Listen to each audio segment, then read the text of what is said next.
Hello everyone, आप सब कैसे हैं? मैं उम्मीद करता हूं कि बहुत अच्छे होंगे और अपनी पढ़ाई को बहुत अच्छे से कर रहे होंगे। मैं Akash Kumar Bhadana ICT virtual classroom में आपका बहुत बहुत स्वागत करता हूं मेरे प्यारे बच्चों। जैसा आपको पता है 10th क्लास है और हम लोग देख रहे हैं आपका पॉलिटिकल साइंस की बुक है और चैप्टर नंबर 5 को हम लोग पढ़ रहे हैं, जन संघर्ष और आंदोलन। हमने पढ़ा कि आंदोलन क्या है, जन संघर्ष क्या है, नेपाल का हमने एग्जाम्पल लेकर आंदोलन को समझा था, क्लियर है। बोलिविया को लेकर हमने जन संघर्ष को समझा था कि कैसे नेपाल में आपकी लोकतांत्रिक व्यवस्था स्थापित हुई और कैसे बोलिविया में जल युद्ध हुआ था और लोगों ने जल युद्ध को सफलता प्राप्त करने के लिए किस प्रकार से जन संघर्ष किया। इन सारी चीजों को हम लोगों ने अपने इस लेक्चर के माध्यम से बहुत अच्छे से पढ़ा, बहुत अच्छे से समझा। मैं उम्मीद करता हूं कि मेरे प्यारे सभी बच्चे अपने इस क्लास को बहुत अच्छे से पढ़ेंगे और घर पर जाकर आप दिन प्रतिदिन आप अपने सभी विषयों का और इनका आप लोग रिवीजन करेंगे, ताकि कोई भी दिक्कत हो, कोई भी चीज़ें हो, आपको बहुत स्पष्ट रूप से समझ आए, आप उनको देख सकें, बहुत स्पष्ट से पढ़ सकें। क्लियर है? तो अगर किसी बच्चे का कोई डाउट है तो आप मुझसे पूछिए, नहीं तो हम चलते हैं सीधा डिजिटल बोर्ड की तरफ। चैप्टर जो है वो आपके सामने है बच्चों, और हमने इसका परिचय पढ़ लिया था और परिचय के बाद नेपाल और बेल्जियम का जो जन संघर्ष था, उस संघर्ष की पूरी स्थिति को हम लोग आपका पढ़ चुके। इमेजें को हमने देखा कि लोग किस प्रकार से चाह रहे थे, कैसे प्रधानमंत्री चीजें वो आपकी चुनी गई, उसको हमने देख लिया था। इस पूरे संघर्ष में, इन सारी चीजों में लोकतंत्र में क्या संघर्ष है, लोकतंत्र और जन संघर्ष में क्या अंतर है, इसको हमने देखा। न्यायपालिका को समझा, दबाव को समझा। आज हम बात करेंगे लामबंदी और संगठन की, कि लामबंदी क्या है और संगठन क्या है। इसके विषय में हम पूरी बात करेंगे और एक एक करके हम स्टेप बाय स्टेप तरीके से सारी चीज़ों को पढ़ते हुए और समझते हुए चलेंगे।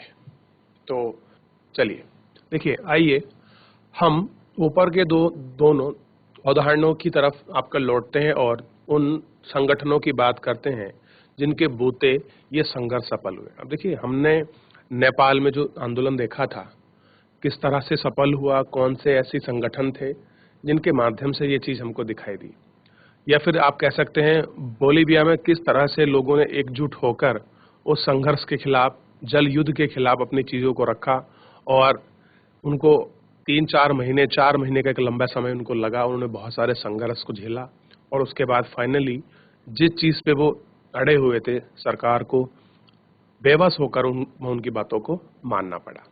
तो इसलिए हमें समझ आता है कि आंदोलन और संघर्ष, आंदोलन था एक बहुत बड़े व्यापक रूप में बदलाव में, और जन संघर्ष था सरकार की एक किसी नीति से असंतुष्ट होने का।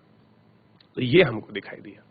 आगे देखिए, हमने देखा कि नेपाल में अनियमितकालीन हड़ताल का आह्वान 7 दलों के संगठन यानी कि एसपी ने किया था। अब देखिए, जो नेपाल में हड़ताल हुई थी और जो भी आंदोलन चल रहा था, कोई एक पार्टी नहीं कर रही थी। इसका आह्वान मतलब जो इसका बुलावा दिया था वो 7 आपका दलों ने दिया था और एसपीए ने किया था, और उसका नेतृत्व कौन कर रही थी? एसपीए कर रही थी। इस गठबंधन में ऐसे 7 बड़े दल शामिल थे जिनके कुछ न कुछ सदस्य संसद में थे। अब ये लोग वो थे कि जिनके जो सांसद सदस्य आपके चुन के गए थे आपका पार्लियामेंट में, नेपाल पार्लियामेंट में, उन्हीं पार्टी से ये लोग आपका संबंधित थे। लेकिन इस जनसंघर्ष के पीछे सिर्फ एसपीए ही नहीं था, इस संघर्ष में नेपाली कम्युनिस्ट पार्टी यानी कि माओवादी ने भी भाग लिया। अब देखिए, नेपाल में भी एक आपका कम्युनिस्ट आपका पार्टी है, इसे हम माओवादी बोलते हैं। कम्युनिस्ट पार्टी हमेशा मजदूर के लिए, क्लियर है, उनके हितों के लिए आपकी बात करती है, हमेशा उनके हितों को आपका सर्वोपरि रखती है, निजीकरण का विरोध करती है, निजी चीजों में हाथे जाने का, आपका प्राइवेटाइजेशन का विरोध करते हैं कम्युनिस्ट पार्टी, जो भी हैं, जिस भी वहां रहती हैं, जिससे संसदीय लोकतंत्र पर विश्वास नहीं है। यह पार्टी नेपाल सरकार के विरुद्ध सशस्त्र संघर्ष आपका चला रही थी। और क्या कह रही थी ये पार्टी की, जो आपके नेपाल की सरकार है, उसका जो सशस्त्र आपका संघर्ष है, यानी कि हर तरीके से वो उससे आपका चला रही थी। इसने नेपाल के एक बड़े हिस्से पर अपना नियंत्रण कर लिया। क्या करा? एक बहुत बड़े हिस्से पर उन्होंने अपना कब्जा कर लिया, अपना नियंत्रण कर लिया। नेपाल के जन संघर्ष में राजनीतिक दलों के अलावा अनेक संगठन भी शामिल थे। कह रहे थे बहुत सारे संगठन भी शामिल थे। सभी बड़े मजदूरों संगठनों, उनके संघ परिवारों ने इस आंदोलन में भाग लिया और कह रहे हैं कि जो ये आंदोलन था उस आंदोलन में उन्होंने भाग लिया। अब देखिए, अन्य अनेक संगठन मसलन मूलवासी लोगों के संगठन, शिक्षा, वकील और मानवाधिकार कार्यकर्ताओं ने समूह ने इस आंदोलन को अपना समर्थन दिया। अब देखिए, जो आंदोलन था तो वहाँ के जो मूलवासी थे उन्हें भी आपके संगठन का क्या मिला, आपका समर्थन मिला। शिक्षकों को मिला, जो शिक्षक थे वो भी जुड़े। वकील हैं, वकीलों को मिला।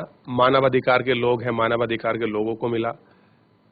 कार्यकर्ताओं को, समूह को इस आंदोलन पर क्या मिला, इनको आपका हर जगह आपका समर्थन मिला। पानी के निजीकरण के खिलाफ बोलीविया में जो आंदोलन चला उसकी अगुवाई किसी राजनीतिक दल ने नहीं की थी। अब कह रहे जो आपका बोलीविया में जो आपका संघर्ष था, उस संघर्ष में कोई आपका राजनीतिक जो आपकी पार्टी थी या दल था वो नहीं था। क्लियर है? इस आंदोलन का नेतृत्व फेडेकोर नामक संगठन ने किया था। वहाँ एक आपका संगठन था, वो संगठन ने क्या किया था, उस जनसंघर्ष का नेतृत्व किया था। देखिए, कोई भी आंदोलन हो, कोई भी संगठन हो, कोई भी संस्था हो, स्कूल हो, कॉलेज हो, घर हो, वहाँ एक नेतृत्व करने वाला व्यक्ति होना चाहिए जिसके पास पूरी कार्य योजना हो, लोगों को जोड़ सके, लोगों को संतुष्ट कर सके अपनी बातों से, अपनी बात को लोगों के सामने अच्छे से रख सके, ऐसा होना चाहिए। इसलिए हम लोग क्या बनाते हैं, अपनी क्लास में मॉनिटर बनाते हैं, ठीक है। इसलिए हमारे स्कूल में प्रिंसिपल होते हैं, इसलिए हमारे हर विभाग में एचओडी बनाए जाते हैं, इसी वजह से, ताकि एक कुशल नेतृत्व मिल सके। इस संगठन में इंजीनियर और पर्यावरण समेत स्थानीय कामकाजी लोग शामिल थे। इस संगठन को सिंचाई पर निर्भर किसानों को एक संघ कारखाना मजदूर और परिसंघ कोचबा विश्वविद्यालय के छात्रों तथा शहर में बढ़ती बेघर बार बच्चों की आबादी का समर्थन मिला। यानी कि जो आपके मजदूर काम कर रहे थे, जो भी उनका संगठन था, और जो भी आपके विद्यार्थियों का जो भी छात्र थे, जो लोग घर से बेघर थे, वो भी आबादी सब क्या थी, इस आंदोलन में अपना साथ दे रही थी। इस आंदोलन को सोशलिस्ट पार्टी ने भी समर्थन किया। कौन थी? सामाजिक जस्टिस पार्टी थी, उसने भी इसको क्या किया, सपोर्ट किया। सन 2006 में बोलीविया में सोशलिस्ट पार्टी की सत्ता को हासिल हुई और 2006 में क्या हुआ, सोशलिस्ट पार्टी क्या आ गई, आपकी सत्ता में आ गई, यानी कि सरकार में आ गई। इन दोनों उदाहरणों से हम जान सकते हैं कि एक लोकतांत्रिक व्यवस्था में किसी संघर्ष के पीछे बहुत से गठन होते हैं। ये संगठन दो तरह से अपनी भूमिका निभाते हैं। कैसे निभाते हैं? इस तरह से अपनी दो भूमिका निभाते हैं। लोकतंत्र में किसी फैसले पर असर डालने का एक जाना पहचाना तरीका राजनीति में प्रत्यक्ष भागीदारी से है। कैसे है कि अगर आप चाहते हैं कि लोकतंत्र में कोई आपका असर डाले, आपका इफेक्ट डाले, तो उसका एक बहुत अच्छा तरीका जानना पहचानने का तरीके में राजनीति प्रत्यक्ष भागीदारी होता है। अगर आपकी जान पहचान है तो राजनीति आप सीधे रूप से भाग कर सकते हैं।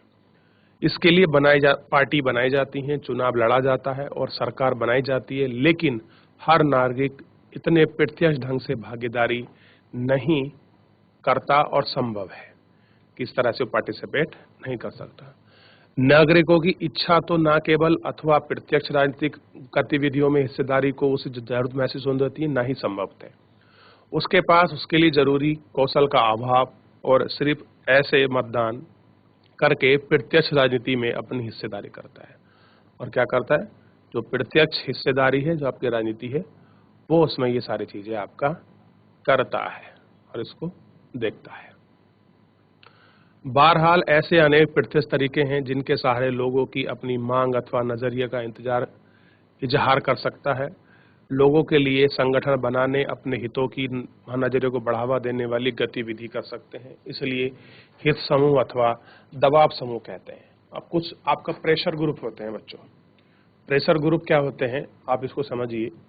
ये लोग क्या करते हैं, अपने हितों के लिए, समूह के लिए ये आपका संगठन बनाते हैं, उनको बढ़ावा देते हैं और इसके सहारे लोगों की जो मांग है वो उनको रखते हैं ताकि उनका दबाव बना रहे। जैसे सरकार में होता है कुछ नेताओं का, कुछ विधायकों का, कि आप हमको वोट दीजिए तो हम आपको वोट देंगे, हम आपका ये काम करेंगे, और फिर वो सरकार पर बनाते हैं कि आप उनका काम करिए नहीं तो हम आपको वोट नहीं देंगे। तो इस तरह से कुछ ना आपसी तालमेल के साथ चीजें चलती हैं। कभी कभी लोग बगैर संगठन बनाए अपनी मांगों को एकजुट होने का फैसला करते हैं। ऐसे समूह को आंदोलन कहा जाता है। अब क्या होता है, कभी कभी लोग बगैर संगठन बनाए अपनी मांगों के लिए एकजुट होकर फैसला करते हैं, और ऐसा फैसला हम क्या, ऐसे समूह को हम क्या बोलते हैं, आंदोलन। अपनी मांगों को लेकर आए और सब एक साथ हो गए। दबाव समूह और आंदोलन। बतौर संगठन दबाव समूह सरकार की नीति को प्रभावित करने की कोशिश, लेकिन राजनीतिक पार्टी के समान दबाव समूह का लक्ष्य सत्ता पर नियंत्रण करना अथवा उसमें हिस्सेदारी करने का नहीं है। दबाव समूह का निर्माण तब होता है जब सामने पैसे, हित, आकांक्षाएं अथवा मत के लोग एक उद्देश्य को प्राप्त करने के लिए एकजुट रहते हैं। क्या रहते हैं वो? एकजुट रहते हैं सबको। ऊपर की चर्चा में हमारा सामना कुछ ऐसी बातों से हुआ है जिन्हें हम संगठन की नहीं कह सकते। नेपाल में हुए जनसंघर्ष को लोकतंत्र के दूसरे आंदोलन कहा गया है। क्या कहा गया है? आंदोलन कहा गया है। हम अक्सर कई तरह के सामूहिक कार्रवाई के लिए जन आंदोलन जैसा व्यवहार होता है, जैसे नर्मदा बचाओ आंदोलन, सूचना के अधिकार का आंदोलन, शराब विरोधी आंदोलन, महिला तथा पर्यावरण आंदोलन। दबाव समूह के सामने चुनौती भरी मुकाबले सीधे भागीदारी की वजह से राजनीति को प्रभावित करने की कोशिश करते हैं। इनसे बड़ा क्या होता है, आपका प्रभाव पड़ता है। मान लीजिए महिलाएं ग्रुप अगर किसी सरकार के सामने अपना प्रोटेस्ट करती हैं, अपनी मांगों को रखती हैं, तो अगर सरकार उनकी मांग पूरा नहीं करती तो एक महिला वर्ग में चेतना जाती है कि सरकार हमारे हित की नहीं है। दूसरी विपक्ष पार्टियां भी उसका मुद्दा बनाती हैं, और उस तरह से क्या होता है, उनकी राजनीति पर प्रभावित होता है और उनको वोट बैंक उनका कट जाता है। ठीक है। अब देखिए, लेकिन दबाव समूह के विपरीत आंदोलन में संगठन ढीला ढाला होता है। आंदोलनों में फैसले औपचारिक ढंग से किए जाते हैं और ये फैसले लचीले भी होते हैं। आंदोलन जनता के स्वपूर्ति भागीदारी पर निर्भर होते हैं, ना ही आपके दबाव समूह पर कि किस तरह से स्वपूर्ति है, क्या भाग है, इन सब पर आपका डिपेंड करते हैं। वर्ग विशेष के हित समूह और जन सामान्य के हित समूह, ये जो आपका वर्ग विशेष है और जो जन सामान्य समूह है, ये इन सब चीज पर आपका डिपेंड करता है और इसकी भागीदारी को निश्चित करता है। फिर समूह अमूमन समाज की किसी खास हिस्से अथवा बढ़ते हित को बढ़ावा देना चाहते हैं।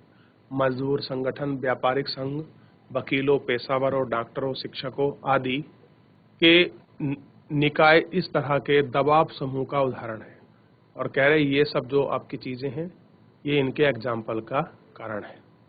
ये दबाव समूह वर्ग विशेषी होते हैं, किसी एक विशेष वर्ग से आते हैं, क्योंकि ये समाज के किसी खास तबके मसलन मजदूर, कर्मचारी, व्यापारी, संघ, उद्योगपति, धर्म विशेष के अनुयायी अथवा किसी खास जाति आदि का प्रतिनिधित्व करते हैं। क्यों है? क्योंकि ये कहीं ना कहीं किसी ग्रुप, आपका किसी जाति, किसी धर्म, किसी चीज का ही क्या करते हैं, उनका प्रतिनिधित्व करते हैं। ऐसे दबाव समूह को सरोकार पूरे समाज का नहीं बल्कि अपने सदस्यों की बेहतर और कल्याणी करना है। उन्हें समाज से कोई मतलब नहीं है, जो उनके मेंबर है उनको उनसे मतलब है, उनको बेटर करना है, यही उनकी कोशिश रहती है। देख सकते हैं कैसे महिलाएं बैठी हैं, कैसे प्रोटेस्ट जो है वो आपका किया जा रहा है। आप समझिए इसको। कुछ संगठन समाज के किसी एक तबके के हित का प्रतिनिधित्व नहीं करते। कह रहे कुछ समाज के लोग हैं वो किसी एक खास तबके का क्या नहीं करते, आपका प्रतिनिधित्व आपका नहीं करते। ये संगठन सामान्य सर्वहितों की नुमाइंदगी करते हैं। नुमाइंदगी मतलब है उनकी बात करते हैं, जिनकी रक्षा भी जरूरी है, होती है। संभव है ऐसा संगठन जिस उद्देश्य को पाना चाहता हो उसके सदस्यों को कोई लाभ ना हो। बोलीविया में फेडरेकोर नामक एक संगठन ऐसी ही संगठन का उदाहरण है। अब देखिए ये के इसके जो आपके सदस्य हैं, कोई इनको लाभ नहीं चाहिए, कोई इनको चुनाव नहीं लड़ना, इन्हें कुछ नहीं करना है, बस ये अपने फ्रंट पे बने हुए हैं और उसी आधार पर काम कर रहे हैं। नेपाल के मामलों में हमने देखा है कि मानवाधिकार के संगठनों ने भागीदारी की है। क्या की है? जो भी आपके नेपाल के संगठन हुए उन्होंने अपनी भागीदारी की है। हमने ऐसे संगठनों के बारे में कक्षा 9 की किताब में पढ़ा है। कहाँ पढ़ा है? कक्षा 9 की जो किताब है हमने उसमें पढ़ा है। इन दूसरे किस्म के संगठनों को जन सामान्य के हित समूह अथवा लोक कल्याणकारी समूह कहते हैं। क्या कहते हैं इन्हें? हित समूह कहते हैं और कल्याणकारी समूह कहते हैं। ऐसे संगठन किसी खास हित के बजाय सामूहिक हित का प्रतिनिधित्व करते हैं। कह रहे हैं किसी खास हित की बजाय आपका जो सामूहिक हित है उसका यह प्रतिनिधित्व करते हैं। इनका लक्ष्य अपने सदस्यों को नहीं बल्कि किन्हीं और की मदद करना होता है। मिसाल के लिए हम बंधुआ मजदूरी के खिलाफ लड़ने वाले समूह का नाम ले सकते हैं। ऐसे समूह अपनी भलाई के लिए नहीं बल्कि धुआं मजदूरों का बोझ झेलने पीछे रहते हैं और लड़ते हैं। कुछ मामलों में संभव है कि जन सामान्य के हितों का प्रतिनिधित्व करने वाले समूह ऐसे उद्देश्य से साधने की आदाय है कि बाकियों के साथ भी उन्हें फायदे हों और चाहते हैं कि जैसे कि हम लोग कोई आपका प्रतिनिधित्व ग्रुप बनाकर काम करें वो और लोगों के साथ भी उसका फायदा हो। तो कुछ लोग ऐसे सोचते हैं। एग्जाम्पल के लिए बाम फेस फेडरेशन का नाम दिया जा सकता है, जो यह मुख्यतः सरकारी कर्मचारियों का संगठन है जो जातिगत भेदभाव के खिलाफ अभियान चलाता है। यह संगठन जातिगत भेदभाव की शिकायत अपने सदस्यों की समस्याओं को देखता है, लेकिन इसका मुख्य सरोकार सामाजिक न्याय और पूरे समाज के लिए समानता हासिल कराना है। ये क्या कराते हैं? देखिए ग्रुप बना हुआ है और ये ग्रुप क्या करता है? सामाजिक बैकवर्ड इम्यूनिटेशन कम्युनिस्टम एम्प्लिज्म। ये क्या करते हैं? इसको आपका ग्रुप बनाते हैं कि लोगों में सरकारी कार्यस्थल क्षेत्र पर समानता बनी रहे, चीजें समान बनी रहे, इसके लिए वो आपका काम करते हैं। देखिए एक विरोध की इमेज है, आप इसको देख लीजिए एक बार, फिर आगे बढ़ते हैं। जमीन के अधिकार को लेकर विरोध प्रदर्शन। पश्चिमी जावा इंडोनेशिया के किसान सन 2004 में एक पश्चिमी जावा इंडोनेशिया के लगभग 15,000 भूमि किसानों को इंडोनेशिया जकार्ता पहुंचे। किसान अपने परिवार के साथ आए और वहां भूमि सुधार की मांग करते थे। किसानों का कहना था कि हमें अपने फार्म वापस लौट जाएंगे, जो विश्व व्यापार संगठन और उसके विध्वंसक नियमों का विरोध कर रहे थे।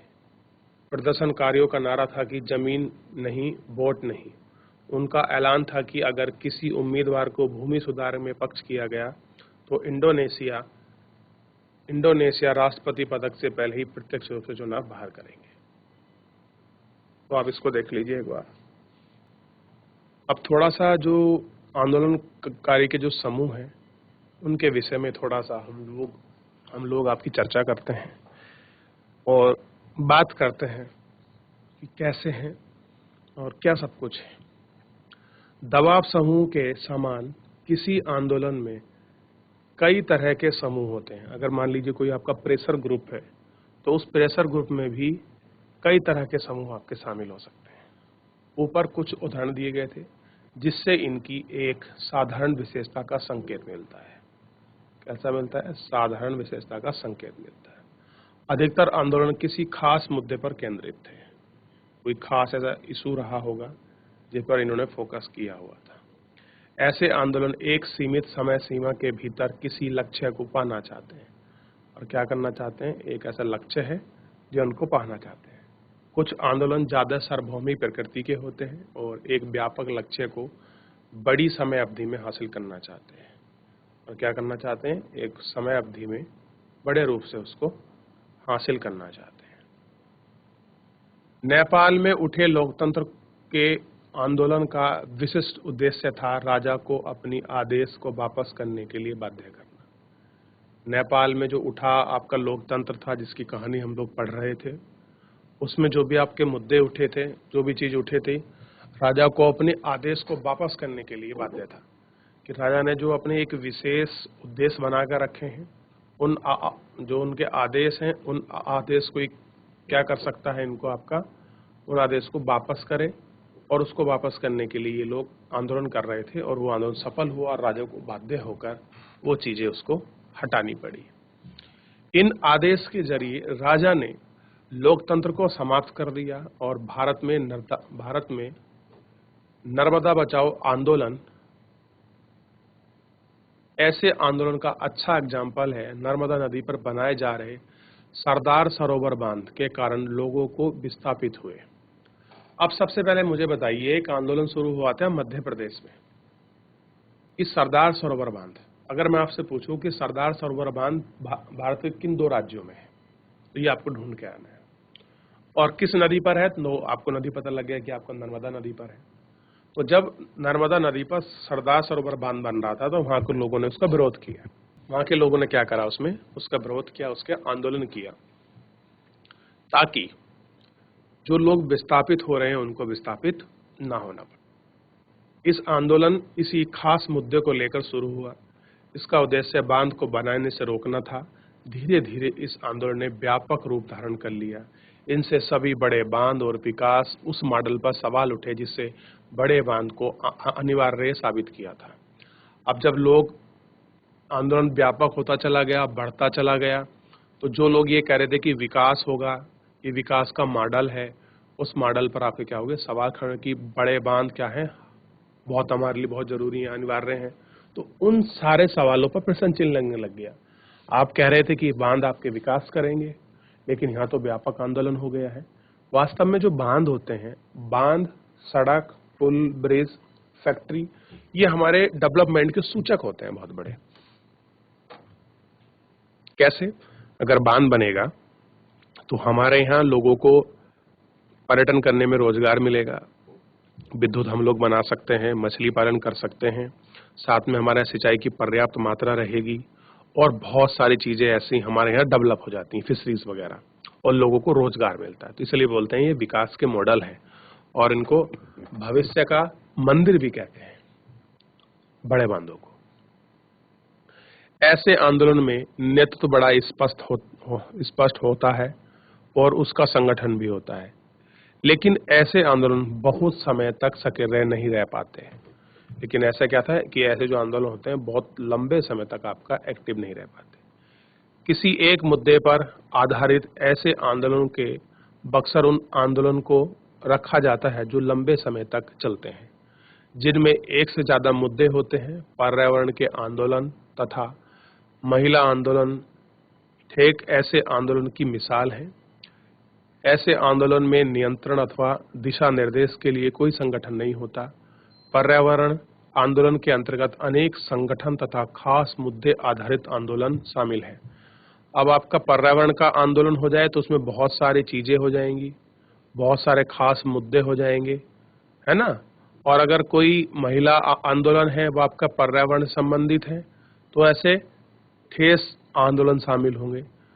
तो अलग अलग तरीके से देखा जाता है कि आंदोलन की प्रकृति क्या है, उसी चीज पर आपका डिपेंड करती है ये सारी चीजें।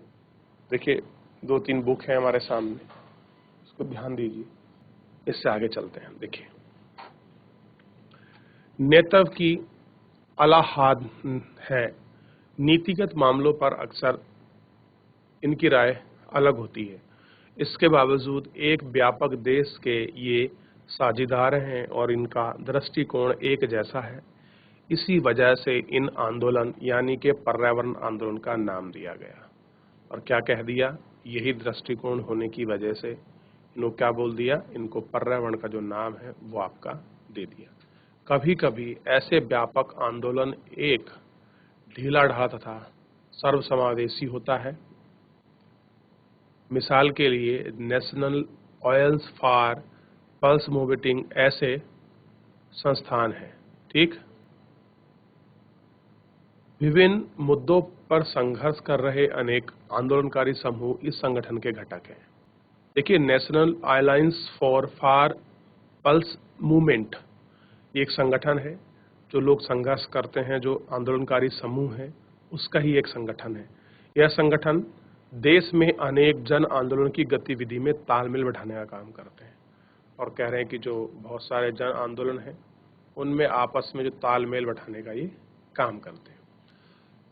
दबाव समूह और राजनीतिक दल पर कैसे असर डालें, इनका कोशिश रहती है कि कैसे हम इन एक दूसरे पर आपका दबाव डाल सकते हैं, कैसे हम एक दूसरे को सेपरेट कर सकते हैं, इन सब चीज़ों को इनका देखना होता है। दबाव समूह और आंदोलन अपने लक्ष्य तथा गतिविधि के लिए जनता का समर्थन और सहानुभूति हासिल करने की कोशिश करते हैं। देखिए, चाहे आपका प्रेशर ग्रुप हो, चाहे कोई आंदोलन हो, उनका मुख्य गति क्या रहती है, जो उनका लक्ष्य क्या रहता है?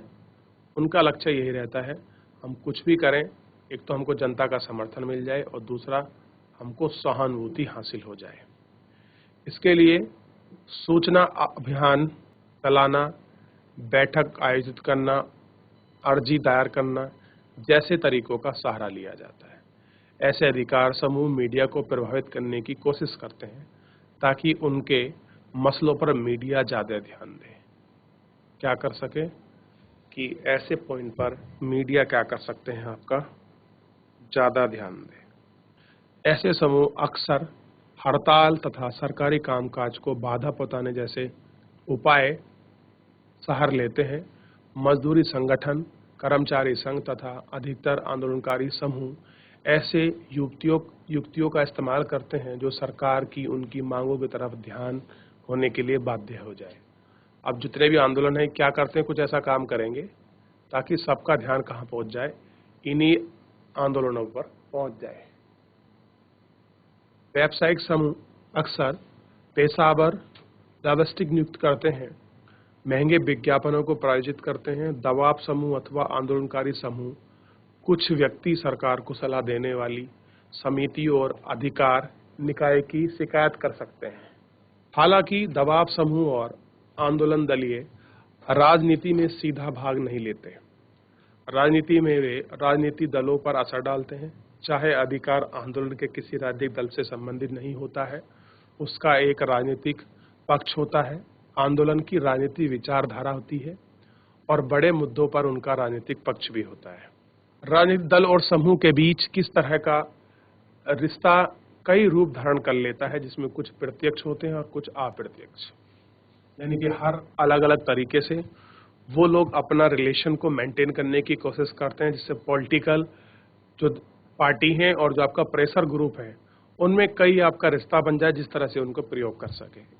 कई मामलों में दबाव समूह राजनीतिक दलों द्वारा ही बनाए जाते होते हैं और कई बार है कि बहुत सारा प्रेशर ग्रुप हमेशा पॉलिटिकल पार्टी से आपका इन्फ्लुएंसेस होता है अथवा उनका नेता राजनीतिक दल के नेता करते हैं। कुछ दबाव समूह राजनीतिक दल के एक खास शाखा के रूप में काम करते हैं। उदाहरण के लिए भारत के अधिकतर मजदूर संगठन और संघ संगठन या तो बड़े राजनीतिक दलों द्वारा बनाए जाते हैं अथवा उनकी संबद्धता राजनीतिक दलों से ऐसे दबाव समूह के अधिकार के नेता के अमूमन किसी न किसी राजनीतिक दल के कार्यकर्ताओं और नेताओं के होते हैं। ठीक, कभी कभी आंदोलन राजनीतिक दल का रूप अख्तियार कर लेते हैं। एग्जाम्पल के लिए विदेशी लोगों के विरुद्ध छात्रों ने असम आंदोलन चलाया। इसके लिए विदेशी लोगों के लिए असम आंदोलन चलाया। जब इस आंदोलन की समाप्ति हुई तो इस आंदोलन में असम गण परिषद का रूप ले लिया और 1930 और 1940 के दशक में तमिलनाडु में समाज सुधार चले तो डीएमके और एआईएडीएमके जैसी पार्टियों के लोग जुड़े और समाज सुधार के आंदोलन में ढूंढी जा रही थी। अधिकांशतः दबाव समूह और आंदोलन राजनीतिक दलों से प्रत्यक्ष संबंध नहीं होता, दोनों परस्पर विरोधी पक्ष होते हैं, फिर भी इनके संबंध कायम रहते हैं तथा सुलह की बातचीत चलती रहती है। आंदोलन समूह ने नए नए मुद्दे उठाए हैं और राजनीतिक दलों ने अपने मुद्दों को आगे बढ़ाया है। राजनीतिक दलों के अधिकतर नए नेता दबाव समूह और आंदोलनकारी के समूह में आते हैं। क्या आते हैं? आंदोलनकारी के आपके समूह में आते हैं। तो इतना आपको ध्यान रखना है कि वो आपका किस तरह के दबाव समूह में आते हैं, किस तरह पॉलिटिकल प्रेशर बनता है, क्या इन्फ्लुएंस होता है, ये सारी चीजें आपको समझ आनी चाहिए। अब बात करते हैं क्या दबाव समूह और आंदोलन को आपके सकारात्मक जो प्रभाव है वो पड़ते हैं कि नहीं पड़ते हैं, उसको देखते हैं। शुरुआती तौर पर लग सकता है कि किसी एक ही तबके के हित की नुमाइंदगी करने वाले दबाव समूह लोकतंत्र के हित में है। लोकतंत्र ने एक किसी तबके के नहीं बल्कि हितों की रक्षा की है। हमें लग सकता है कि समूह सत्ता का इस्तेमाल करना चाहिए, लेकिन जिम्मेदारी से बचना चाहते हैं। राजनीतिक दलों में चुनाव के समय सामना करना पड़ता है, तब सामना करते हैं दल जब आपका चुनाव होता है। लेकिन जनता समूह के प्रति जवाबदेही नहीं है। संभव है कि दबाव समूह और आंदोलन को जनता से समर्थन अथवा धन मिल सकता है। कभी-कभी ऐसा भी होता है कि दबाव समूह को बहुत कम लोगों का समर्थन प्राप्त होता है, लेकिन वे पास धन ज़्यादा हो इसके बूते पर संकुचित एजेंडे में सार्वजनिक बहस के रूप में कर जाते हैं। लेकिन थोड़ा संतुष्टि आपके नज़रिए स्पष्ट होती है कि दबाव समूह और आंदोलन किस तरह से लोकतंत्र की जड़ें मजबूत हुई हैं। शासकों के ऊपर दबाव डालना, लोकतंत्र में हितकारी गतिविधियां बर्दाश्त, इसका अवसर सबको प्राप्त है। सरकारों को अक्सर थोड़े से धनी और ताकतवर लोगों को अनिश्चित दबाव में आ जाती है, जिससे जनसाधारण के हितों समूह आंदोलन अनुचित दबाव की प्रतिक्रिया उपयोगी भूमिका निभाते हैं। आम नागरिक की जरूरतें सरकार के अवगत कराते हैं। ठीक है, विशेष वर्गीय हित समूह में महत्वपूर्ण भूमिका निभा रहे हैं। जब विभिन्न समूह क्रिया होती है तो कोई भी समाज समूह के ऊपर प्रभावित कायम नहीं कर सकता। कोई भी समूह सरकार के ऊपर अपने हित की नीति बनाने के लिए दबाव नहीं डाल सकता। अगर चीजें सब चलेंगी, एक्टिव रूप से होंगी, तो कोई आपको फोर्स नहीं कर सकता गवर्नमेंट को नियम बनाने के लिए कि आप इस तरह के नियम बनाइए, इस तरह से आप लोग हमारे लिए अवेलेबल होइए। दूसरा समूह प्रतिकार के दबाव डालेगा। नीति उस तरह से बनाई जाएगी जो सरकार को ऐसे पता चलता है समाज के विभिन्न तबके क्या चाहते हैं, उसके विरोधी हितों की करनी चाहिए, असमंजस बैठती है और शांति संतुलन करने की संभावना रहती है। तो इस तरह से क्या होती है, ये सारी चीजें आपकी मैचिंग होती हैं, शांति संतुलन, ये सब चीजें इस तरह से बना रहता है। ये आपको देखना है। अब एक कार्टून दिया है, इस कार्टून का शीर्षक है खबर बेखबर। मीडिया में अक्सर इसकी चर्चा चलती रहती है कि अखबार में ज्यादातर किन के बारे में लिखा गया होता है। आप देखिए आज की तारीख में सब कुछ पॉलिटिकल ब्रांड के अनुसार ही होता है। जैसे चीजें चाहती हैं तो वैसे ही सारी चीजें इंप्लीमेंट होती हैं, सारी घूमती हैं। तो आज हमने इस लेक्चर को, पूरे से चैप्टर को अच्छे से समाप्त कर लिया। हम लोगों ने देखा कि जन संघर्ष क्या है और हम लोगों ने ये भी देख लिया कि आंदोलन की क्या पृष्ठभूमि है, आंदोलन और जन संघर्ष कैसे एक दूसरे के समानांतर है और कैसे डिफरेंट है। इन दोनों को हम लोगों ने इसमें आपका इस लेक्चर के माध्यम से हमने इसको जानने की कोशिश की है और इसको पढ़ने की कोशिश की है। तो इस चीज़ को आप लोग ध्यान रखना ताकि सारी चीज़ें आपकी बहुत अच्छे से आपकी कवर हो जाए। क्लियर है? तो आज के लिए इतना ही बच्चों, बाकी करेंगे नेक्स्ट लेक्चर में हम लोग आपका चीज़ों को देखेंगे। तो आज हमने जन संघर्ष और आंदोलन की पूरी कहानी को पढ़ा। हमने प्रेशर ग्रुप को पढ़ा, आंदोलन से कैसे प्रेशर ग्रुप बनते हैं, क्या इम्पैक्ट पड़ता है, सरकार कैसे बदलाव में आती है, इन सब चीज़ों को हमने देखा और समझा है। तो बच्चों आप लोग लेक्चर को रिवीजन करिए, कोई भी डाउट हो तो आप हमसे पूछिए। तब तक के लिए अपना ध्यान रखिए, स्वस्थ रहिए और मुझसे जुड़ने के लिए आपका बहुत बहुत धन्यवाद।